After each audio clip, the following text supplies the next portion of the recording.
दोस्तों, उड़ने की आशा के आज के एपिसोड की शुरुआत होती है मंजरी से, जिसका पति उस पर हाथ उठाने वाला होता है कि उसी वक्त साइली आकर उसका हाथ पकड़कर उसे रोक लेती है और उसके पति को कहती है, खबरदार जो अब इस पर हाथ उठाया तो।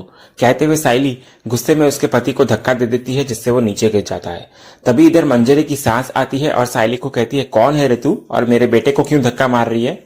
तभी इधर साइली मंजरी से बोलती है, तुम इतना समय से चुपचाप ये सब सह रही थी और ये है तुम्हारा प्यार करने वाला पति जो तुम्हें रोज मारता है, जिसके दिए हुए चोट के निशान तुम अपने झूठ के जरिए छुपाती रहती हो। तभी इधर मंजरी रोते हुए साइली से घड़ी चुराने पर माफी मांगती है। फिर मंजरी बोलती है कि वो घड़ी वापस करने आने ही वाली थी कि उससे पहले ये सब हो गया। तभी साइली मंजरी को वहां से बाहर लेकर जाने ही लगती है कि पीछे से मंजरी का पति और उसकी सास उससे पूछते हैं कि वो कहाँ लेकर जा रही है उनके बहू को। फिर मंजरी की सास साइली को कहती है कि वो होती कौन है उसके बेटे और बहू के बीच में बोलने वाली। तभी साइली दोनों को बोलती है, बस करो, एकदम चुप।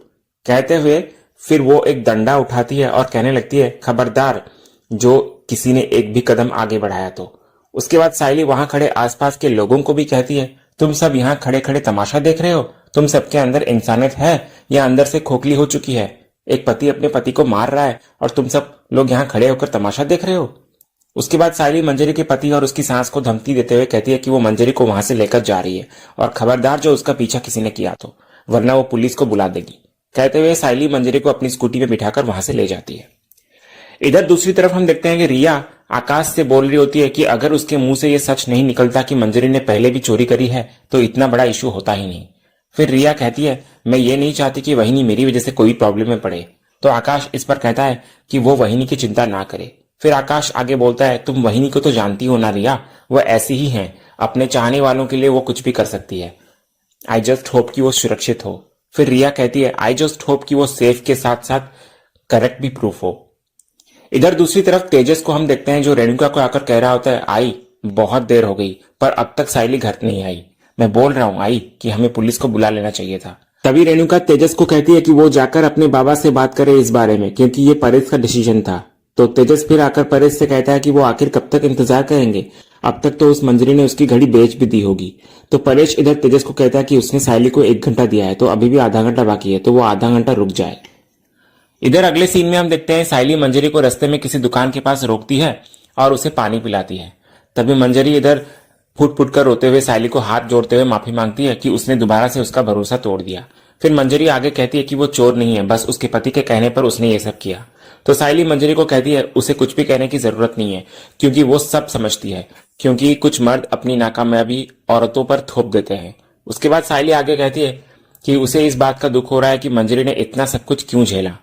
तभी मंजरी इधर कहती है, हम क्या करते दीदी, हमारे पति हमेशा से बुरे नहीं थे।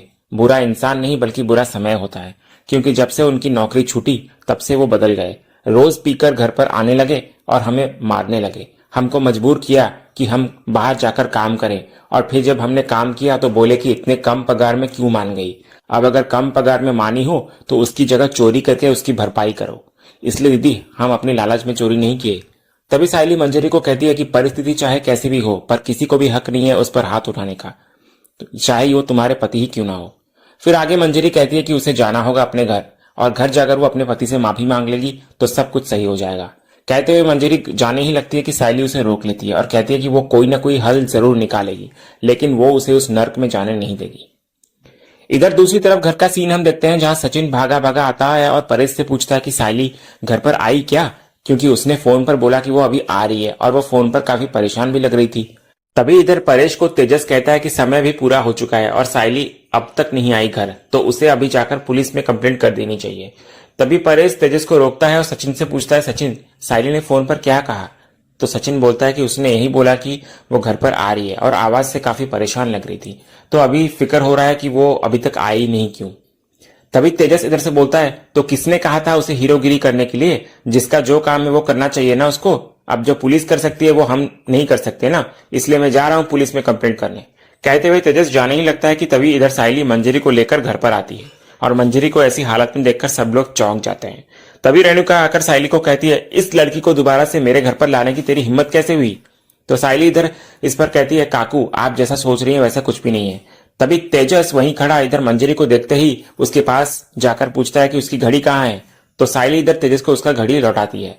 तभी रोशनी इधर से सायली को कहती है, जब उसे घड़ी मिल गई थी तो मंजरी को वो क्यों वापस लेकर आई यहाँ पर। तभी सचिन इधर से सायली को पूछता है कि मंजरी को हुआ क्या। तो सायली इधर तेजस को बोलती है कि वो बिल्कुल सही कह रहा था कि मंजरी ने ही उसका घड़ी चुराया था। फिर सायली बोलती है कि वो भी गलत नहीं थी, क्योंकि मंजरी की चोरी के पीछे का कारण कुछ और था। तभी रेणुका इधर से बोलती हुई नजर आती है कि चोर की चोरी करने के पीछे कुछ भी कारण हो सकता है क्या, सिर्फ लालच ही कारण होता है और कुछ नहीं। फिर रेणुका तेजस को बोलती है कि वो पुलिस को बुला ले। तभी सायली इधर से बोलती है रेणुका को, काकू किसी को बुलाने से पहले हमें पहले वजह तो जान लेनी चाहिए ना। तभी परेश इधर सायली को पूछता है, बड़ा आखिर बात क्या है और मंजरी की ऐसी हालत हुई कैसे। तो सायली फिर सारी सच्चाई बताती हुई नजर आती है सबको जो मंजरी के साथ हुआ। उसके बाद सायली आगे बोलती है, अब आप सब लोगों को असलियत और सच्चाई पता चल चुकी है मंजरी की, और ये सब जानने के बाद मैंने एक निर्णय लिया है कि मंजरी अब से इसी घर में हमारे साथ रहेगी। तभी रेणुका इधर ये बात से विरोध करती है और बोलती है सायली को कि मंजरी उसके घर में नहीं रह सकती। तभी रोशनी भी इधर से बोलती है, और इस बात की क्या गारंटी है कि ये हमें पूरी सच्चाई बता रही है, हो सकता है कि ये हमें बातों में घुमाकर वापस से बेवकूफ बना रही हो। तभी परेश इधर सायली को बोलता है, सायली मैं समझ सकता हूं कि मंजरी के साथ बहुत गलत हुआ है और उसके लिए मुझे बुरा भी लग रहा है, क्योंकि किसी को भी किसी पर हाथ उठाने का अधिकार नहीं है, फिर भी ये यहाँ कैसे रह सकती है। भूल मत कि ये अब भी उसकी पत्नी है और इसका खुद का परिवार है, तो लोग क्या कहेंगे। तभी आकाश और रिया भी परेश के साथ सहमत होते हुए नजर आते हैं। उसके बाद आगे सायली बोलती हुई नजर आती है, सबने अपनी अपनी राय दे दी है। फिर सायली सचिन से पूछती है कि उसकी क्या राय है इस बारे में। तो सचिन बोलता है कि उसे भी बहुत बुरा लग रहा है जो मंजरी के साथ हुआ, पर बाकी लोग भी सही कह रहे हैं कि ये क्यों खुद के घर में नहीं रह सकती, इधर क्यों रहेगी, इसलिए इसको अपने घर में रहना चाहिए, यहाँ नहीं। तभी तेजस इधर रेणुका के पास आकर बोलता है, आई ये सचिन क्या बोल रहा है। तो रेणुका बोलती है कि ये जो कुछ भी बोल रहा है बिल्कुल सही बोल रहा है। तभी सायली इधर सचिन को आगे बोलती है, सचिन ये क्या कह रहे हो तुम, सारा सच जान लेने के बाद भी तुम मंजरी को घर में नहीं रखना चाहते। तो सचिन बोलता है कि हाँ सायली, मेरे को लगता है कि मंजरी को उसके घर में जाकर रहना चाहिए, यहाँ नहीं। तभी इधर सचिन मंजरी के पास आकर उसको कहता है कि वो क्यों डर कर यहाँ पर रहेगी, बल्कि उसे तो अपने घर में आराम से रहना चाहिए और उसका पति वहां से भागना चाहिए डर के मारे, ऐसा हाल वो उसका कर देगा। फिर सचिन आगे बोलता है कि वो है मंजरी के साथ और वो उसके पति को वहां से भगाएगा। तभी मंजरी इधर रोते हुए सायली और सचिन दोनों से कहती है कि वो उस नर्क में वापस नहीं जाना चाहती। तो सायली इधर मंजरी को कहती है कि वो ना डरे और वो कहीं नहीं जाने देगी उसको, और वो यहीं पर रहेगी उनके साथ। तभी रेणुका इधर सायली को दोबारा आकर बोलती है कि मैंने कह दिया ना सायली कि मंजरी मेरे घर में नहीं रह सकती, बस बात खत्म। तभी सायली रेणुका से कहती है, तो काकू क्या मंजरी को उस नर्क में भेज दे क्या हम, जहां उसका पति उसे रोज पीटता है।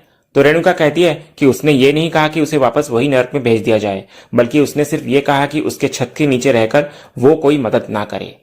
फिर रेणुका आगे बोलती है सायली से, देख सायली ये पति पत्नी का मामला है तो ये इतनी आसानी से नहीं सुलझेगा, और उसका पति यहाँ पर आकर भी तो हंगामा कर सकता है ना, और उसको यहाँ देखकर सचिन अपना आपा खोकर उस पर हाथ उठा लेगा तो उससे चीजें और बिगड़ जाएगी, और उसने किसी और पर हमला कर दिया तो, इसलिए मैं ऐसा कोई रिस्क नहीं लेना चाहती, मंजरी को इस घर से जाना ही होगा।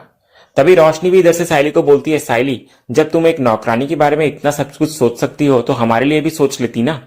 तो सचिन इधर रोशनी से पूछता है कि वो कहना क्या चाहती है। तो तेजस इधर इस बात का जवाब देते हुए सचिन को कहता है, उसके कहने का यह मतलब है कि सायली ने डिसीजन तो ले लिया, पर क्या उसने सबकी राय ली नहीं ना, कि हम लोग कंफर्टेबल है या नहीं कि ये हमारे घर में रहे, और हम लोग नहीं है कंफर्टेबल क्योंकि ये चोर है। फिर तेजस सायली को कहता है, सायली इसने मेरा 51,000 का घड़ी चुराया और अब हम अपने ही घर में चौकीदार बनकर अपने ही सामान का पहरेदारी करें, और मुझे बिल्कुल भी नहीं लगता कि ये मंजरी कोई मजबूर है, बल्कि ये तो चोर है। तभी मंजरी इधर रोते भी लगते हुए कहने लगती है कि वो चोर नहीं है। फिर सायली तेजस को कहती है, देखो तेजस गलती हर इंसान से होती है और उन्हें एक मौका तो देना चाहिए ना हमें। तो रेणुका तभी दोबारा सायली से बोलती है, पर मुझे ऐसा लग रहा है कि तू अभी जो कर रही है सायली वो गलत कर रही है, और क्या पता हमें कि इसके पति ने इसलिए इसको मारा होगा कि इसने चोरी की हो। देख सायली एक सिक्के के दो पहलू होते हैं हमेशा, भूल मत इस बात को। उसके बाद इधर रिया सायली को कहती है, वही मैं मानती हूं कि मेरी और आपकी अभी बन नहीं रही है, पर आपका ये जो स्टैंड है डोमेस्टिक वायलेंस के अगेंस्ट, मैं उसमें आपका पूरा सपोर्ट करती हूँ, लेकिन आप खुद भी सोचो ना, मंजरी ने आपको कभी पूरा सच बताया ही नहीं। जब तक ये प्रॉब्लम हाथ से निकल नहीं गया तब तक वो चुप रही, फिर आप उस पर ट्रस्ट करते रहे, पर देखा जाए तो ये आपके विश्वास के लायक है ही नहीं। तभी सायली रिया को कहती है, रिया क्योंकि मंजरी डरी हुई थी और ये सब उसका पति उससे करवा रहा था। तभी रेणुका इधर से बोलती हुई नजर आती है, तुम दोनों को जो करना है करो, लेकिन ये मंजरी मेरे घर में नहीं रह सकती। तभी सचिन इधर से रेणुका को कहता है, अरे बाबा की भाई को मेरे समझ में ये नहीं आ रहा है कि एक तरफ तू मंजरी की मदद करने के लिए तैयार है और दूसरी तरफ तू उसको अपने घर में रखने को तैयार नहीं है, तो तू चाहती क्या है कि सायली क्या करे। तभी रेणुका बोलती है कि उसने दुनिया देखी है और मामला जब पति पत्नी का होता है तो बातें अलग हो जाती है। फिर रेणुका आगे सचिन को कहती है कि अभी तो तुम इसकी साइड ले रहे हो, पर आगे चलकर इसने अगर इसके पति के साथ समझौता कर लिया तो बीच में फंसेगा कौन? तुम्हारी ये बाइक और हमारा परिवार। फिर रेणुका सायली को बोलती है कि वो जितना आसान समझ रही है उतना आसान नहीं है ये सब। तभी सायली बोलती है कि उसे नहीं लगता कि मंजरी इतना सब कुछ हो जाने के बाद उस राक्षस के पास जाना चाहती है वापस। फिर सचिन भी सायली का साथ देते हुए कहता है कि जब तक इसके पति का इलाज नहीं हो जाता तो ये वापस नहीं जाएगी यहां से। तभी रेणुका इधर कहती है अगर ऐसी ही बात है तो इसके पति को पुलिस में दे दो, रिपोर्ट दर्ज करवा दो, फिर पुलिस ही देखेगी कि इसका क्या करना है। तभी मंजरी इधर बोलती है कि वो पुलिस के पास नहीं जाना चाहती क्योंकि उसे डर लग रहा है। तो इस पर इधर से रोशनी कहती है मासूम लड़की जिसको इतना टॉर्चर झेलना पड़ रहा है वो इंसाफ क्यों नहीं चाहेगी, क्यों मना कर रही है तू? तभी रेणुका इधर बोलती है जब ये लड़की मंजरी खुद की रक्षा करने के लिए कुछ नहीं कर पा रही है तो हम क्यों बीच में पड़े? तभी सायली इधर बोलती है कि मंजरी काफी डरी हुई है काकू, इसलिए वो ऐसा फैसला नहीं ले पा रही है और ऐसा फैसला लेना इतना आसान नहीं होता। तो तभी तेजस बोलता है कि मंजरी डरी नहीं है बल्कि ये इसके और इसके पति का मास्टर प्लान है।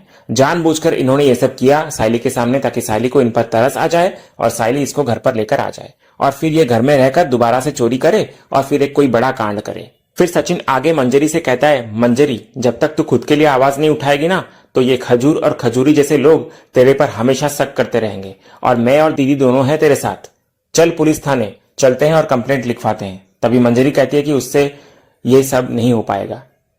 फिर रेणुका इधर दोबारा से सायली को कहती है कि वो कुछ भी करे लेकिन ये लड़की मंजरी उसके घर में नहीं रह सकती। तो तभी सायली भी कहती है कि वो भी इस घर का हिस्सा है और उसका भी कोई निर्णय है। वो यहाँ खाना खाती है, खाना बनाती है, काम करती है, तो उसके निर्णय का कोई मोल नहीं है क्या? और उसका इस घर में कोई अधिकार नहीं है क्या? तो इस पर रेणुका कहती है तेरी राय और तेरा अधिकार? अपने परिवार को छोड़कर तू एक ऐसी लड़की के लिए खड़ी हो रही है जिसके इरादे ही सही नहीं है। कब सच बोलती है और कब झूठ बोलती है पता ही नहीं है, और तू है कि इसके लिए जंग लड़ने चली है। तभी सायली आगे कह देती है अगर मंजरी के लिए इस घर में कोई जगह नहीं है तो वो उसे अपने आई के घर ले जाएगी, और जिस घर में मंजरी के लिए कोई जगह नहीं है तो वो भी उस घर में नहीं रहेगी। तभी सचिन ये सुनकर सायली को कहता है कि वो कहीं नहीं जाने वाली और वो उसके भरोसे मंजरी को लेकर यहां पर आई थी तो वो उसके साथ है। फिर सचिन आगे बोलता है सायली से मैं भी चलेगा सायली तेरे साथ और अपन दोनों इसे लेकर निकलते हैं, चल। तभी परेश इधर ये सब और देख नहीं पाता, सायली और सचिन को रोकता है और कहता है कोई किधर नहीं जाएगा, मैंने सबकी राय सुन ली तो अब कोई कुछ नहीं कहने वाला और मंजरी यहीं पर रहेगी, ये मेरा आखिरी निर्णय है, बात खत्म। कहते हुए परेश चला जाता है। उसके बाद सचिन सायली को बोलता है कि उसने ये फैसला दिल से लिया है तो वो उसके साथ है। इधर अगले सीन में हम देखते हैं कि सायली मंजरी के जख्म पर दवाई लगा रही होती है और उसे कह रही होती है मंजरी इससे थोड़ा दर्द कम होगा लेकिन बहुत जल्द आराम मिल जाएगा। तभी मंजरी इधर कहती है कि उसे अब दर्द सहने की आदत सी हो गई है। फिर मंजरी आगे कहती है आप जानती हैं दीदी, जब हमें पहली बार हमारे पति ने पीटा था तो हमें बहुत गुस्सा आया था, इतना गुस्सा आया कि हम अपनी माँ को फोन लगा दिए थे और यहाँ तक कि अपनी सास तक को बोल दिया था इस बारे में। लेकिन उन दोनों ने क्या कहा पता है? कहा कि पति है, प्यार करता है, तो अगर पति प्यार करता है तो मार भी सकता है और उसका पूरा हक है उस पर। फिर हम खुद को समझाने की कोशिश की है कि हमारी जैसी औरतों का यही हाल होता है और हमें यह भी लगता है कि अब हमारे किस्मत में यही लिखा है और हमें यही अपना लेना चाहिए। और बड़की मेम साहब में तो यही कहती है ना कि हमारी जैसी लड़कियों के लिए जीवन में यही लिखा है और हम में उससे लड़ने की हिम्मत भी नहीं है। उल्टा हम तो आपको मुसीबत में डाल दिए दीदी और आपका पूरा परिवार आपके खिलाफ हो गया है। फिर मंजरी सायली से कहती है कि उससे अब ये और देखा नहीं जाएगा, इसलिए वो कल सुबह ही यहाँ से चली जाएगी। तभी सायली मंजरी को समझाती है कि दुनिया की सबसे बड़ी लड़ाई होती है अपनों से लड़ना मंजरी, उनके खिलाफ खड़े होना जिनसे हम सबसे ज्यादा प्यार करते हैं। और मंजरी मैं ये नहीं कह रही हूँ कि तुम अभी के अभी कोई फैसला ले लो, बल्कि मैं बस इतना चाहती हूँ कि तुम अपने आप को थोड़ा समय दो और मैं चाहती हूँ कि तुम अपनी आंखों से देखो कि हम जिनसे प्यार करते हैं वो लोग भी हमारे साथ गलत कर सकते हैं। और प्यार करने का यह मतलब नहीं होता कि अत्याचार सहते रहो।